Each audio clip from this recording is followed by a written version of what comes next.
Hey guys, so we are on live today with Jay from EcoTech Marine. And just check you're live. Excellent. So I do have the chat open, so if any questions pop up during the chat, I'll let you know as we go. And I also have a bunch of other ones that people have been asking the last few days. Cool. So welcome, Jay. Thanks for coming on the stream this afternoon. How come I can't actually see you? Because I'm First- streaming my camera to YouTube. Oh, They only okay. let me stream it to one place at a time. So I'm here in the dark then. Yeah. If you Gotcha. really want, you can watch on YouTube, but just make sure you mute it, or else you'll get that weird echoey thing going on. Oh, that will definitely happen as well. Yep. So actually, one thing, since we were just talking about it, one of the new kind of ways that we were talking about for measuring, instead of just looking at par on a reef tank, we're going to talk about a new thing, kind of way of looking at it called DLI, which is your daylight intensity and kind of how that works out over the day. So it's not just looking at the par the corals hitting at one time, but it's overall par throughout the photo period of the day. Yeah. So exactly. So the idea is basically to take into account not only your spot par reading, but also your photo period, because obviously coral is using the light to produce energy, and that's a period that takes time. Obviously, it's the same course. It's not just what you eat with one spoonful of food. It's how much you eat over the course of the day is your caloric intake as a person. So coral functions more or less the same way, in that it needs light for a period of time, not just a spot moment, to produce what it needs in terms of I believe sugars, right, in the organism. Yep. No, I'm actually really interested to try and calculate this out with my tank later today now. I'm inspired. Yeah. So in what's kind of interesting about that is that if you look at that, say we go back to that person analogy, and you have a 2,000 calorie kind of diet, right? Well, it seems like you might be able to vary the photo period and the intensity and produce that same diet, as it were, Mhm. with different combinations of intensity and photo period that balance out to the same DLI, because the DLI is obviously an amalgamation of that information through the Mhm. course of the day. Yeah.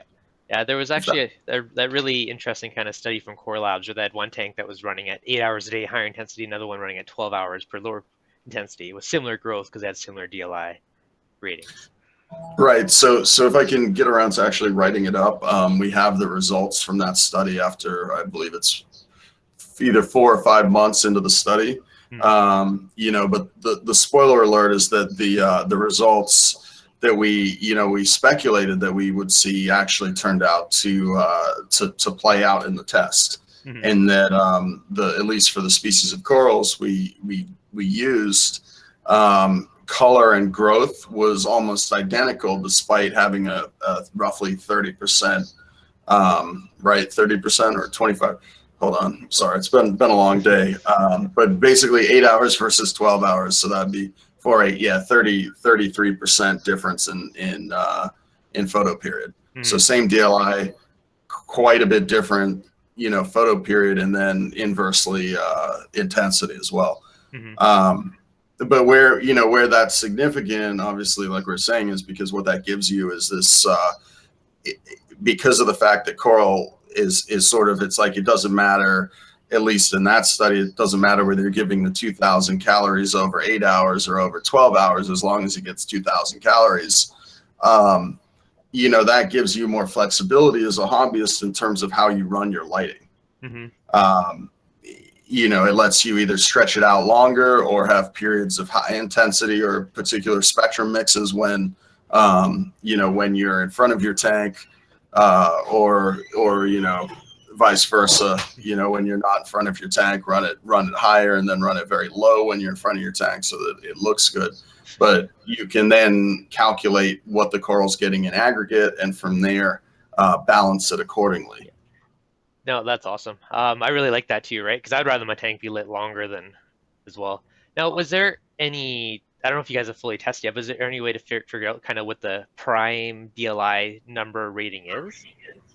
No, so that's something we're going to start looking at. For the next kind of step of it was obviously, well, okay, what have we really done here? All we've done here is just proved out, or in a fairly rough fashion, what we speculated to be true based on what we saw at Worldwide Corals versus Reef Wholesale, Hmm. which are two aquaculture facilities. And then what we did was we reset it up at our tanks up at Reef Wholesale, and you know, uh, and we set it up, so that we could just check that and see if when we use the same water conditions, the same flow, etc., that it would play out the same way, and it did. So having done that, then the next thing that we want to take a look at from the DLI perspective is hold that spectrum the same, because they're both running the AB plus. Both systems were running the AB plus setup. Hmm. Um, and then actually start stress testing the coral in terms of just how much, how high and how low we can go on the same DLI. And then on the other side of it, start varying the DLI, and seeing what kind of impact that has on the Yeah. coral. Yeah. So, yeah, absolutely. That's one what I would really love to see, kind of how to compare the different DLIs together and see how they relate to each other. Yeah, and obviously each species kind of has a different level. And one of the things which I think is interesting, um, which we're very fortunate because of at this point so many of these aquaculture facilities, commercial installations, and hobbyists run our lighting. What that gives us the opportunity to do is actually go out now and start getting information on specific species from the community and from these places where people are having good success with their lighting. Hmm. What that means is if we go around and we find, for instance, that the initially par and then DLI, largely if the DLI is very similar for species that are thriving in all these different tanks, we can start to build this kind of database of, hey, this is a DLI rating for this coral, Hmm. or range, which currently exists with par. But just from a pure lighting perspective, par is a little bit more, well, because it's only a spot reading. Hmm. You could have, it's one thing to say, okay, well, this coral likes 350 or 400 par, but the reality of it is that it does it like it for 6 hours, or does it like it for 8 hours? You start to have problems, or is it not enough at a shorter period? So DLI just gives you that more inclusive, measurement. Hold on, let me close my door here real quick. Yep. But yeah, I mean that's the idea, right? And then from that, obviously, we can then start to craft that more into the suggested use of lighting products, and also potentially down the road even into the user interface itself, Yeah. so that all of that can kind of be at least a starting point for Hmm. people using our equipment. And if not, at least, if they're not using our equipment, at least they can kind of pull that information using their own par meter, run their calculations, and approximate it using other types of lighting as well. Hmm. Um, Yeah, it'd be awesome eventually to see that built into EcoSmart Live. See your DLI as you play with your schedule and play it around. That'd be a cool feature for future. yeah, absolutely. And obviously, um, lighting is just part of the equation, right? I Yeah. mean, lighting is, you have to kind of look at it as all else being equal. Then let's talk about lighting, Yeah. because obviously, your water parameters, your filtration, your flow, your Hmm. animal husbandry, all of that plays into a role in how successful you're going to be in your tank. And particularly, it's something that can't be emphasized enough. I mean, from our company, I think from anyone in the industry, and who has good experience in the reef keeping hobby, is that it's all about balance. Yeah. And you see this particularly when you look at outliers, in terms of, we all kind of subscribe to these same, or I shouldn't say we all, but a lot of people who have reef tanks like mine there, we run a relatively low nutrient system. We run, and probably roughly the same we'll find out. We'll probably all run roughly the same in terms of DLI. We run the same kind of filtration equipment. We probably feed roughly the same. Again, that goes to the low nutrient level, do water changes, all of that. But then, you go to some of these outlier tanks, and Sanjay's is a favorite of mine to reference because he runs extreme conditions in his tank. When I say that, I mean, he runs a lot of lighting, a huge amount of flow, and comparatively, I'd imagine it's a fairly rich system in terms of nutrients because he's got a lot of fish, feeds a lot, etc. And what that means is that he has a system that's in balance. There's a lot of food, there's a lot of energy, and there's a lot of waste removal as well as nutrient transportation going on in that system. So that's probably why he's able to successfully do that. Whereas if you tried to replicate one of those parameters and you tried to do it quickly, you would have a complete failure in a, if I were to do that in my system, I would have a complete failure. Yeah. So all about the balance. Yeah, all in balance, right. A couple of quick questions in the chat. One's asking if there's any new products in the pipeline. The other one's asking, is there any new lighting from EcoTech coming? Obviously, I can't really discuss new products, but yeah, you'll actually probably start to see a bunch of new stuff, some really new stuff, and some product line extension stuff in the relatively near future. The lighting line, we're about I don't know, I guess, how long has it been since we launched the G4? Not that long. I think we'll be coming up on a year. And honestly, I mean, you get a lot of spread, you get a lot of coverage, you get the most spectral mix, and obviously because of all the programmability and the other information we're able to provide, it's still, I would say, pretty comfortably the leader of the pack in terms of LED lighting. So we probably won't see anything new, completely new in the near future. But it'd almost be hard to find ways to improve it. Pardon? It's going to be hard to find ways to improve it. Yeah, and interestingly enough, with respect to that, is that what we as a company will have been investigating is actually more tangential type stuff with relation to lighting, because exactly as you say, there's pros and cons to a modular type, or I should say a pendant type light fixture like the Radeon. The pros is that you can put a lot of light out of a relatively small area. The cons are that you lose some ability to do color mixing, and at this point we've probably maximized the spread out of a fixture that size at that mounting height. But you also get, by having LED clusters, you have this ability to work with these relatively sophisticated optic configurations to give you that penetration in the tank, and to do the light mixture and everything else using the LEDs in the fashion that we use them, which has its own benefits and drawbacks. But that's just it. There probably, I shouldn't say there's not more improvements, because obviously there are, but yeah, you're absolutely right. We're kind of at a stage with that where we're pretty happy with the Radeon as a product platform. So most likely we'd be looking at it to do something different, or diverge from that going forward, but probably not at the expense of the Radeon line, because the Radeon product itself is kind of works very, very well.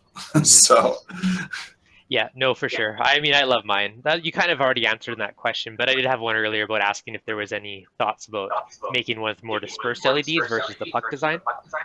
But yeah, and actually that's something, that is something that you probably see on the horizon, as something like a diffuser accessory that goes with it. The problem with diffusing a fixture is that you lose output at some percentage, because it's a less efficient way to take to break up light or color mix light. Yeah. You're always going to, that's just a fact of life. But at the same time, in a lot of situations, like for instance, the tank I have there, which incidentally has way too many lights on it.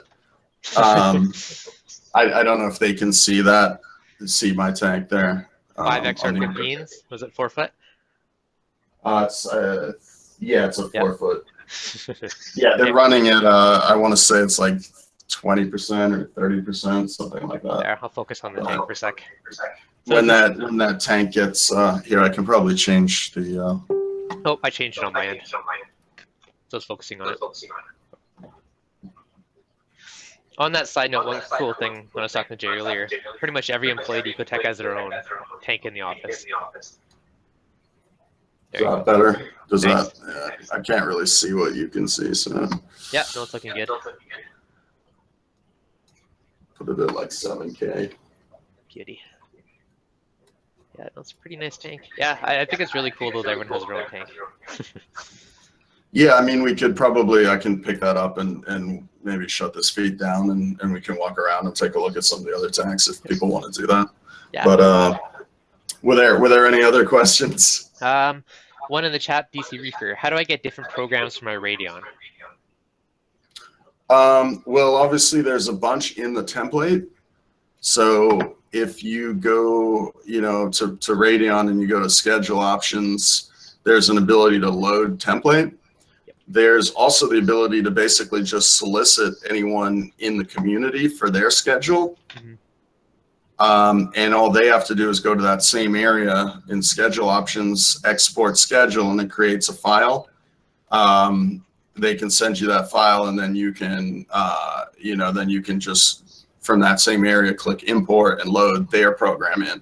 And I haven't done it in a while, and usually I've done it to restore old programs that I've had. But to my knowledge, I think it adjusts for whatever light configuration you have. Nice. Yeah. So it doesn't matter if somebody, again, this is to my knowledge, so I could be completely wrong about this, but I think it should adjust to the lights that you have. So it doesn't really store the light data; it just stores the program data. Okay, no, that's good to know. I know I've shared mine out a few times, but I haven't really loaded anyone else's. So. Yeah, and actually, people ask me what program I run. I just run AB Plus. I've modified it on that tank, but not the actual main photo period. I've only modified the ramp up and ramp down to make it longer and more colorful. That's the exact same thing I did on mine. Yep. But in terms of the progress through the day, well, now it's at a totally different light mix, but it's just AB plus. Okay. All right. This question I've been asked multiple times so far. Is there going to be any Apex WXM vector support? That's more of a question for Apex. Okay, that's the for one up there. Neptune. All right. In terms of it's their product, not ours. All right. And truthfully, I mean, our protocol is the same for our products. So I would imagine if they really tried, they could probably integrate with it. Okay. Actually, if it's the same profile, out of curiosity, would it be like if you just set it up as like a MP40 or something, would it work? Who knows? I have no idea. I don't use one personally, so. All right. Frank the Tank, how many lights would you need for a 5-foot tank?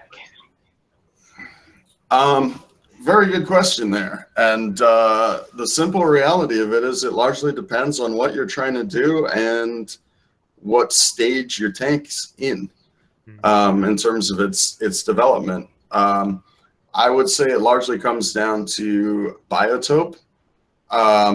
You could run, and also mounting height is another critical piece of that puzzle. Generally speaking, for an SBS tank, how deep is the tank? All right, so Frank, going SPS, how deep is your tank, Frank? Another question, same thing, was asking a 6-foot tank, 3-foot wide light. How deep, Rico? While we're waiting for those, another couple questions were asked around if you guys are coming out with a skimmer or a controllable skimmer, which I guess is, yeah, so we'll start with So obviously we distribute the NIOS product line here in the Yep. US. That's typically what we use around, the office is the NIOS tanks, Hmm. NIOS skimmers. It's unlikely that we will build our own skimmer. Hmm. I believe some of the skimmer manufacturers have already integrated Vectra pumps Hmm. into their skimmers. And there's a good possibility if we extend the Vectra line to include a smaller pump Hmm. that, you'll see more of that in terms of companies, doing precisely that. I know that, obviously because of the relationship we have with NIOS, that they have a specific interest of doing Yep. precisely that. Because obviously then it can work with the Hmm. current and potential future systems, control systems that we develop. So that's much more likely what you'll see. What you'll see is pumps that are controllable by EcoSmart Live, Yep. because ultimately they'll have a Spectrum. I'm sorry, a Vectra or other EcoTech product Hmm. incorporate in them. Yeah. All right. You Um, answered my question. I was going to ask if there's going to be an S1 coming one of these days, and same thing for a needle wheel pump because it'd be cool to have it as controllable. So the two tanks from earlier, the 4 foot tank was 24 inches deep, and there was another question about a 6 foot tank, 3 foot wide, and 27 inches deep for kind of lighting recommendations. um, for a 24-inch deep tank, um, you could probably run XR15s honestly quite Hmm. easily. So you just go with the 2.5 to 3 foot spread, and start there, and that would take you, especially if it's a new tank where you don't have much shadowing. That should take you most of the way there, Hmm. and then down the road you could just add another one in, Yeah. um, based on as the stuff grows in and you want to reduce shadowing. Hmm. I mean that because that's the thing. I think the easiest thing to do is actually just kind of throw two things out there with respect to our lighting, and actually this is true of the AI product line as well. Hmm. Um, the the efficacy of the fixtures, or the ability of the fixtures, isn't much different between an XR15 Pro and an XR30 Pro. Are pretty much exactly the same. One is two clusters, one is one cluster. Hmm. In terms of spread, they're really not much difference. Where the difference comes is in how much energy they're putting into that area under the tank, which means that really it's depth, which is the critical thing, more than front to back or length of tank. So if it's for 5 foot tank, two XR15s, two XR30s to start with, add in a third one once things start to really grow in. If it's a soft coral tank, you can probably get by with just two. Yep. Alternately, you can raise them up and increase the intensity to get more spread and more coverage. But people typically think, that it's more, the bigger fixture gives you more coverage, and that's not really the case. It does a little bit, Hmm. but really it's more about, the amount of energy that it's putting underneath the tank. So really the biggest measure is always tank depth. So and an XR15 should do 2 foot very easily, because I think you could probably even go close to 30 inches Okay. with an XR15. So um, on that one, so Rico was asking about a 6 foot by 3 foot tank and 27 inches deep. Okay, so that one, I mean, that sounds like a bigger system and it's going to get grown in more. I would probably go XR30s on that, even though it's not a super deep tank. Hmm. It's a deeper tank, and again, because it's a larger tank, initially you're not going to need that much light, but as it grows in, having that flexibility of being able to put a lot more energy in, is probably a good, it gives you that extra flexibility that you might not have with the 15s. Yep. But then you can also use 15s and 30s together. Hmm. So I've seen plenty of setups like that where, areas where they want more light, more intensity, where it's SPS, you have 30s, and then other areas where it's either higher, shallower in terms of Hmm. depth, or um, it's soft coral or peripheral coral, then you go with the 15s. Yep. So Okay. that's what it really, really comes down to. It's flexibility, and it's not so much a one size fits all as it's more what are you trying to accomplish, and then add the lighting accordingly. Yep. No, I'm with you on that one. Another question. The par readings on your website, are they at 100% intensity? Yes. Yes. Okay. So that's the maximum. That's basically the maximum capacity of the fixture. And it should say on the website. If it doesn't, please shoot me an email because we may have forgotten it in one of the iterations, but it should be, I want to say it's at like 24 inches, which has become kind of the industry standard for describing output Okay. in terms of par, but it is also through air. So, Okay. what does it mean? Not really that much. Okay. The best way to get par measurements is to get a par meter and take them in your system, because they'll vary pretty hugely based on where in the tank you're measuring. No, exactly. Okay, so Rico had one more follow-up question on his 6 foot by 3 foot by 27-inch deep tank of how many XR30s would you recommend for his tank? His tank is fairly heavily stocked with SPS. Then probably either 2 or 3. Okay. There you go, Rico. What else we got going on? So I've already answered that. Just scrolling through trying to find. Someone's asking, how do the Radeons compare to the AI line? Well, they're both excellent product lines. The difference is, well, they both grow coral really well. And there's plenty of people who have very successful reef tanks, and both brands have quite the legacy at this point of people who use them who are successful. What it comes down to more is flexibility in terms of what it is that you're looking for with the lighting. The better way to look at it is probably like almost, Toyota, Lexus, maybe, from a branding perspective, in terms of there's more functionality in the EcoTech lights, more flexibility in what you can do with them. There's the ability to integrate them with the rest of the EcoTech line of products. There's more ability to program them and adjust or fine tune what you're doing. The AI lights, on the other hand, and by design, are simpler, so that they can be a little bit more cost effective. But then also they have an added benefit in that they're direct to Wi-Fi, which again goes into the simplicity aspect of them. In terms of spectrum, as of right now, the G4 line has the widest spectrum, I think, of anything available, at least of mainstream fixtures. But then the Hydra line has very close to the same spectral variation, but then we also have a function or ability in there to allocate the power more flexibly, so that you can run your blues or your whites, above a kind of fixed ceiling by drawing down available power into the other channels on the fixture. So there's kind of pros and cons in terms of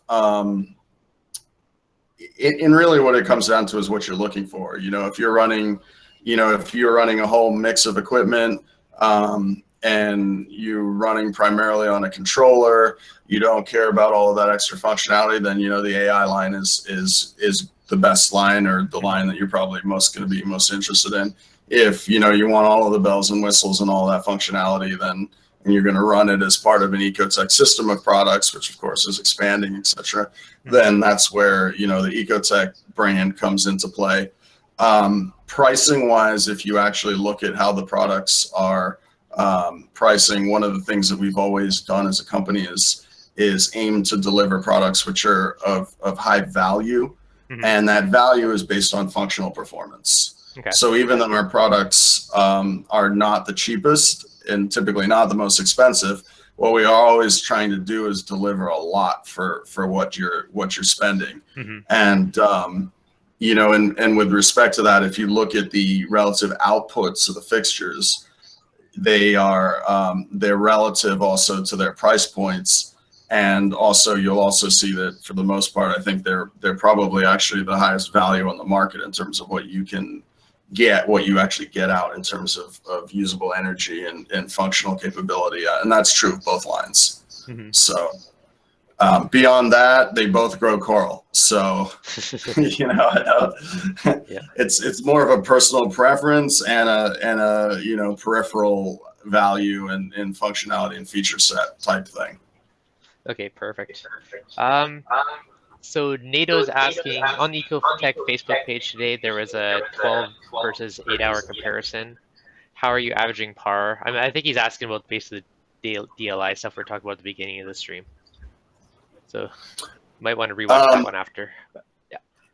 Okay, yeah, I'm not 100% sure. I could take a look, but in terms of DLI, if you look it up on Wikipedia, it will give you the formula. Hmm. It's where it comes from is it's used heavily in the horticulture industry for terrestrial plants, because what it relates to is the daylight cycle and I think the angle of the sun. Hmm. And that's like where you get, I don't know if you've ever looked on the back of a seed packet, but if you have, it'll tell you the different zones and regions Hmm. and planning schedule and things like that. And what that is revolved around are like when the length of growing seasons is based on DLI calculations. Hmm. So in reefs, reefs do vary in latitude quite a bit, right? Latitude, longitude. I don't know which is Yeah. the north-south measure, but like there is some variation there. But like most, a lot of the coral reefs obviously are centered around the equator and the tropical zones. So really DLI for them is probably pretty similar. For coral in the wild versus terrestrial plants, which, depending on where they grow. Anyway, I think getting a little off topic there. The question was, how do you average? Well, so there's a formula. And what you do is you take a spot par reading and you run it through the formula. And basically what you're doing is you're multiplying it out by the seconds in an hour and then multiplying it by the hour of the photo period. Hmm. The follow-up question to that is going to be, well, what if I have a program that ramps it, that does all this stuff? And I'm not a mathematician, but basically you should be able to normalize that to hours. For instance, if you have a starting point at time 0 and 1 hour later you have a par of 100, then the average par for that hour is going to be 50. Okay. So when you calculate it out, you normalize each section to do that. And obviously the more ups and downs, the longer it will take you to normalize that program. But eventually what you will end up with is an hour length that's normalized to whatever your maximum par during that period would be. So what depth or where in the tank would you actually calculate that measurement? Like, would you You directly? want to calculate it for everywhere. You need Yeah. a map of this. Okay. Because that's what I mean. If we go over to the tank, I'm not sure which. Let me see. I got a par meter right here.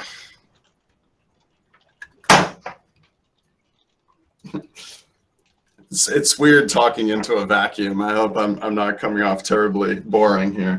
Oh, no, it's good. I think lots of people are digging it in the live stream.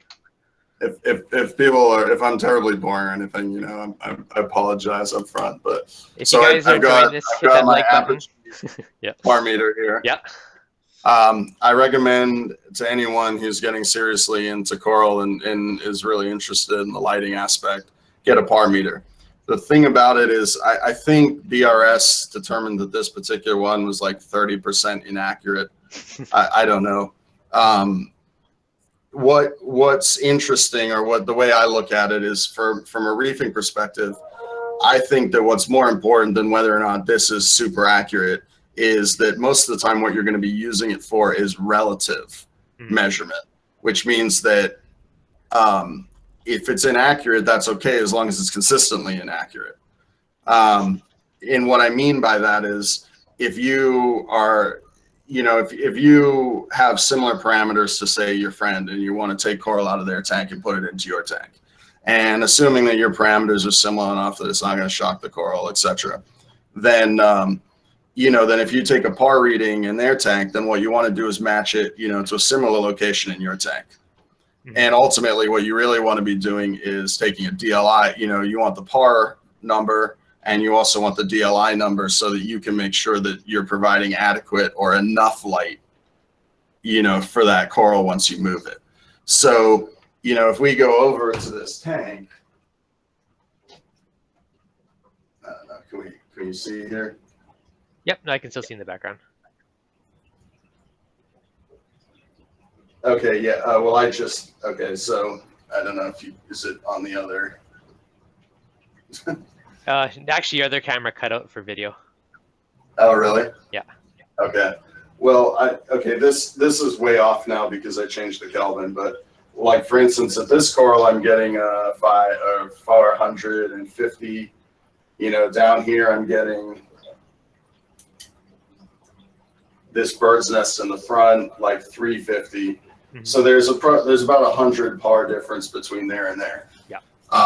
And then you get a DLI number for that. You calculate it out. But both of those corals are going very well. Mm-hmm.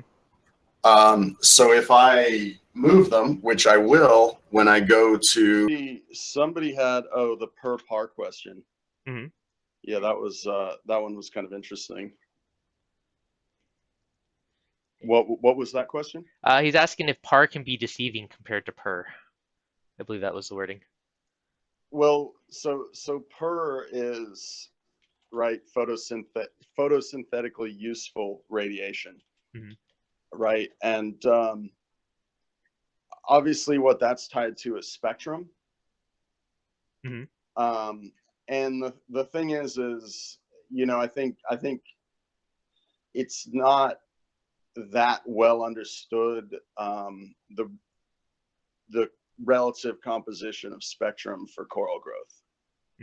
Mm-hmm. There's a fair amount of research being done on that, including stuff, I think, by Jake Adams. He was actually here doing some photosynthetic testing on different corals, basically blasting them with different color light to determine which photosynthesis they were doing. Huh, nice. I believe through oxygen production. Mm-hmm. But coral will adapt to different spectrums of light, and it also has a lot of different mechanisms within its combination of organisms and biology to compensate for spectrum and light energy at different wavelengths. Mm-hmm. So that's why so far, at least with the testing we're doing, we're basically sticking with a spectrum that's been proven. Mm-hmm. And so the same with pars, that obviously you can get the same par measurement with a whole bunch of different light compositions, some of spectral compositions, some of which might not be very good for coral growth or coral health. So realistically, what you probably want to do is, stick with a spectrum that is known to work, or experiment with your own. Yeah. But I think in the hobby, certain things like, there were a couple halide bulbs that were very popular. I think the Phoenix at 14K and the Radeon. And then obviously in T5s, there was ATI Blue Plus and Aqua Blue Specials were kind of, I think, used like 4 and 1, or maybe with an actinic thrown in there, were kind of the gold standard. And those bulbs evolved over a decade in terms of their spectral outputs. Hmm. Um, and you know, and then what's happened with LEDs, with our products, with other people's products, is I think people who are successful with them, of which there's quite a few now, have kind of figured out where those spectrums are, and that's why like we have that AB plus spectrum in the profile, Hmm. um, because we know it works. It works. You know, it'll grow the vast majority of different species of coral um, quite well, as we've seen through, you know, myriads of tanks at this point. Hmm. But but yeah, I mean, realistically, you know, start with a proven spectrum or spectrum that you know works, then deal with par and photo period. Yeah. Because otherwise, you're just adding in this whole, you know, soup of additional variable um, variables that you have to contend with. Yeah, I think other than, changing one thing at a time and see what's happened, there's no way to otherwise dial it in and know for sure what's actually affecting it and kind of skews your results to an bit. Yep. Yep. All right, guys. It is the lunch hour, and I'm gonna go for about 10, 12 more minutes. So, as I got a meeting at 1. If you guys have any other questions, be sure to let me know while Jay's still on. Lots of people are saying they're enjoying the stream. So thanks again Well, for coming on thank in the you guys meantime. for having me. I've, you know, really appreciate it, and you know, I mean, it's you know, such an honor that people are actually interested in what we have to say, and that, you know, they use, and that you guys use and like our products and have Mhm. such success with them, because that's obviously you know, why we do Yeah. this. Where, as you can see, we're all kind of hobbyists as well, and Hmm. I could give you a quick tour if you guys want of the office tanks. Sure. Yeah, that'd be great. I think it's actually really cool that almost every employee has their own tank at the office. So I don't know if you can see out here, we have Yep. just discus tank. Hmm. This Nice. one's it's a freshwater XR30. This is the filtration room. We're actually building a frag tank here at the moment. Nice. So that's why everything in here is such a chaotic mess, because we're starting Nice. to get quite thrown out. Some anemones up there. There's the sump. Here's the 350. We suffered a bit of a loss with this the other week. We had a power outage, and then there is a controller on this tank, and it reset and then raised the tank temperature to about 92 degrees. Yikes. Eh? So you can see, and like, you know, we had some damage, and which has been taken out, but it's coming back now. Oh, that's good to see. Um, we have a couple of those new biota aquariums in here. Nice. This one is waiting on its fish to arrive. This is Connor's tank. He's busy growing copepods. One fish in the tanks, one manager in there, you'd be set. Be a happy guy. There's some cool tanks over in the service department, so that's where we're. Nice.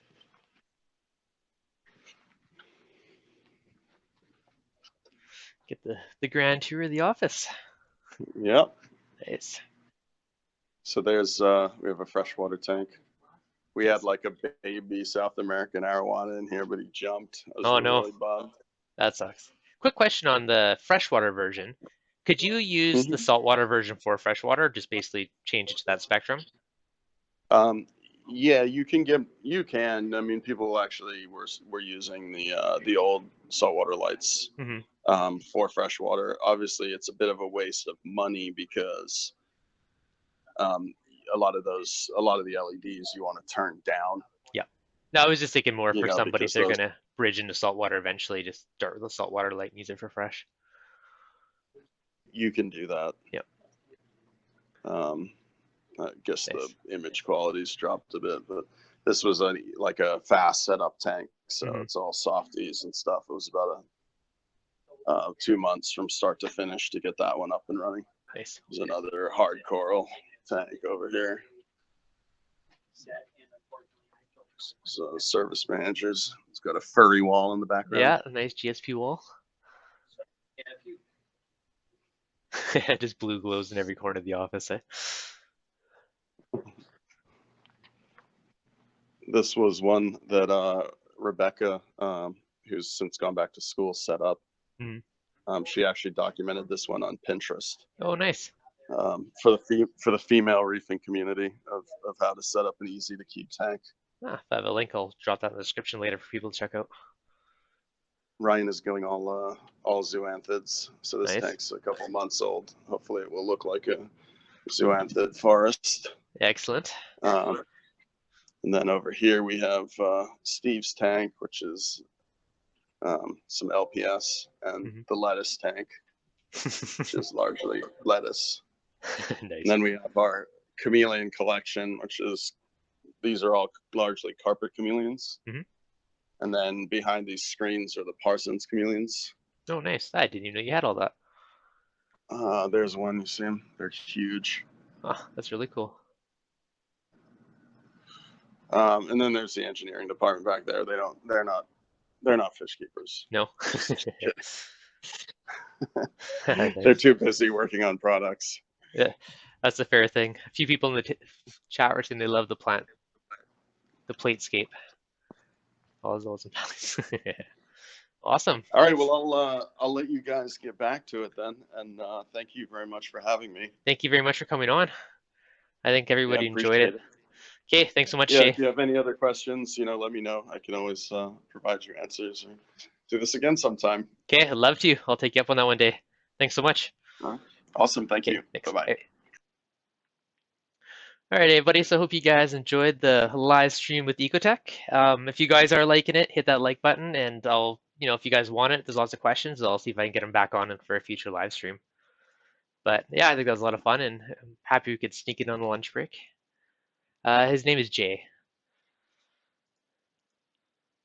All right, so I'm gonna call her quits because I got a meeting in a few. But thanks so much, everybody, for hopping on your lunch break, and hope everyone enjoyed it.